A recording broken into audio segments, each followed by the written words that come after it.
Imagine a world where a woman could become a husband, not in secret, not in protest, but with the full blessing of her people, where she could pay a bride price, take a wife, have children in her name, inherit land, and wield the authority of a patriarch without ever being a man.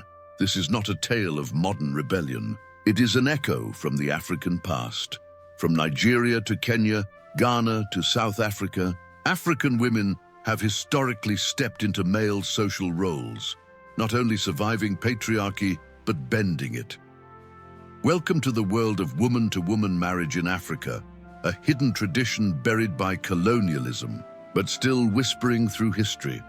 In the complex and adaptive societies of pre-colonial Africa, marriage was never simply about romance or sex. It was about lineage, inheritance, power, and social continuity. In this context, a rare but powerful practice emerged: woman-to-woman marriage. Woman-to-woman marriage refers to a culturally recognized institution in which a woman assumes the social and legal role of a husband and marries another woman. This union, though often devoid of sexual intimacy between the two women, had profound social, economic, and political implications. The female husband would pay the bride price, establish a household, and assume the full role of a patriarch, fathering children through a surrogate male who impregnated her wife. The children, by custom, belonged to the female husband's lineage. She was seen not as a mother, but as a father, a title of status and legacy. This marriage was not an act of rebellion or hidden love. It was a fully accepted, highly respected mechanism for solving urgent societal needs: the continuation of lineage when there was no male heir, retention of land within the family, and the elevation of women to positions of authority in male-dominated systems. While often overlooked, this tradition disrupts the modern narrative that African gender roles have always been rigid. In truth, they have often been flexible, with room for pragmatic power shifts. Woman-to-woman marriage offered a creative solution to real problems. What happens when a powerful woman has no sons? When a widow must protect her land? When a lineage faces extinction? The answer for many African societies was simple: she becomes a husband.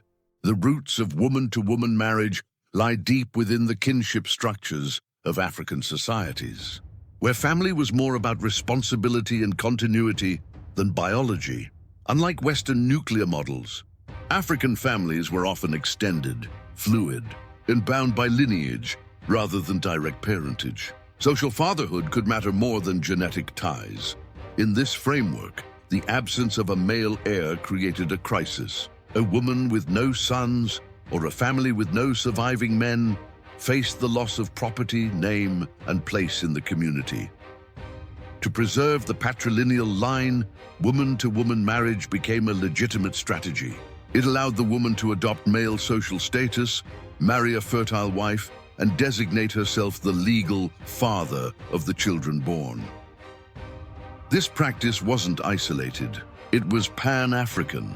Among the Igbo of Nigeria, such marriages allowed wealthy women to maintain family property. Among the Kuria of Tanzania and Kenya, the tradition of Nyumba Ntobhu, literally house of women, continues to this day. In South Africa, the Lovedu Rain Queens married women to preserve royal bloodlines. Colonial-era anthropologists and African scholars like Ife Amadiume and Oyeronke Oyewumi documented how gender in many African cultures was not fixed. It was a social performance, defined more by role than biology. The female husband was not pretending to be a man. She was taking on the role society assigned to men. This demonstrates a deep cultural sophistication in African gender thinking, a one often erased by colonial Christianity and Western assumptions.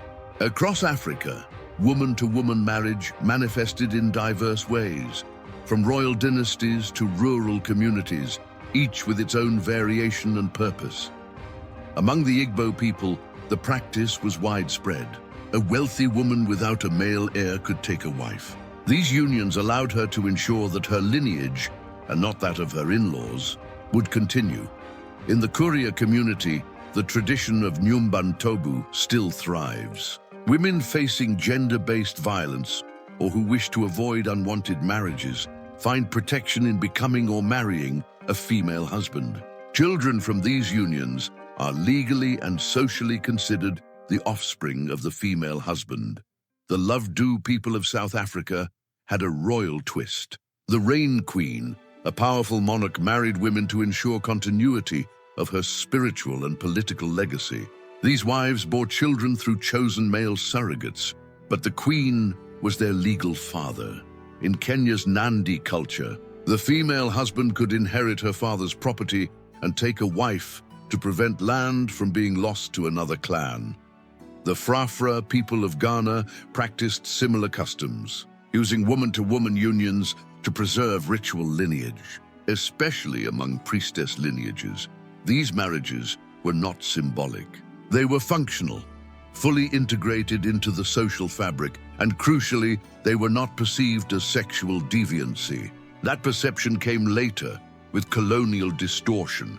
Instead, these unions reveal how African societies created space for women to adapt, survive, and lead within restrictive patriarchal systems.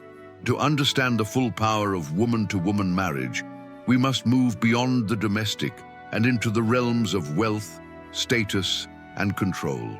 Becoming a female husband meant access to power, real, material, enforceable power. Female husbands could own land, collect bride price, manage labor, and command respect in their communities. They attended councils, mediated disputes, and made decisions affecting entire lineages. In many regions, a woman who became a husband had greater legal autonomy than one who remained a wife. This position also protected them from abusive male marriages. A woman could escape patriarchal constraints and gain economic independence by building her own household. In some cases, female husbands even commanded more social prestige than their male counterparts, precisely because they had elevated themselves within a structure not built for them. Colonial records show numerous legal cases in which female husbands successfully claimed inheritance, guardianship of children, and property rights. They weren't anomalies. They were a recognized, if exceptional, part of the legal and social order. Even ritually, the female husband assumed masculine roles, leading ancestral sacrifices, naming children, and preserving spiritual continuity. By understanding this role, we uncover not just a marital form, but a hidden system of female governance, economic resistance, and gender innovation. With colonization, African traditions faced a cultural siege. European powers imposed Christian norms, Western laws, and a strict gender binary on African societies that had long embraced more fluid structures. Woman-to-woman marriage, along with other indigenous institutions, was branded unnatural, sinful, and illegal. Colonial courts refused to recognize female husbands as legitimate. Land was seized, inheritance was blocked, children were stripped of legal status if born from such unions. Missionaries preached that only male-female Christian marriages were moral. Generations of Africans were taught to be ashamed of their traditions. What was once a strategy of survival and leadership became a target of erasure. Over time, woman-to-woman marriage faded into secrecy. Families stopped talking about it. Stories went untold. A rich gender legacy was lost in silence. Today, many Africans are unaware that such systems ever existed, and those who do know often hesitate to speak. This cultural amnesia is no accident. It is the result of centuries of suppression, rewriting African identity in the image of the colonizer. But history, no matter how deeply buried, has a way of returning. Despite centuries of colonial repression and cultural erasure, the legacy of woman-to-woman marriage in Africa refuses to die. In scattered pockets across the continent, echoes of this tradition still survive, not as ancient rituals frozen in time, but as living, evolving practices that continue to meet the needs of African women today. Among the Kuria people of Western Kenya and northern Tanzania, the system known as Nyumba Ntobhu endures. In this arrangement, older women, often widows or those without sons, marry younger women who bear children through selected male partners. These children are not considered illegitimate or fatherless. On the contrary, they are socially and legally recognized as the offspring of the female husband. In modern Kuria society, this practice has taken on new meanings. Many women opt into Nyumba Ntobhu marriages to escape gender-based violence, forced marriages, or economic dependence on abusive men. These unions provide safety, economic freedom, and social protection. Female husbands in these modern marriages often control property, provide for their wives and children, and participate in community leadership. While the institution has adapted, the essence remains the same: a woman reclaiming power in a system that often denies it to her. In recent years, African scholars, feminists, and historians have begun to reclaim and re-examine this forgotten history. Researchers like Dr. Sylvia Tamale, Professor Ife Amadiume, and others have worked tirelessly to document and analyze how African gender systems were far more nuanced and flexible than Western models have acknowledged. They challenge the colonial and religious framing that painted such practices as perverse or unnatural, arguing instead that they were sophisticated responses to complex social needs. These scholars urge a re-evaluation of African history through African lenses, where women are seen not just as victims, but as innovators, leaders, and custodians of cultural survival. In urban centers, art galleries, and academic conferences, African creatives and thinkers are now exploring the symbolic and historical power of the female husband. Documentaries, novels, and oral storytelling projects are breathing life back into the narratives long buried by silence. For LGBTQ+ communities in Africa, the history of woman-to-woman marriage is particularly poignant. It offers a pre-colonial precedent for relationships and gender expressions that are often condemned today as Western imports. It proves that African societies have long contained space for gender fluidity, same-sex partnerships, and powerful women-led families.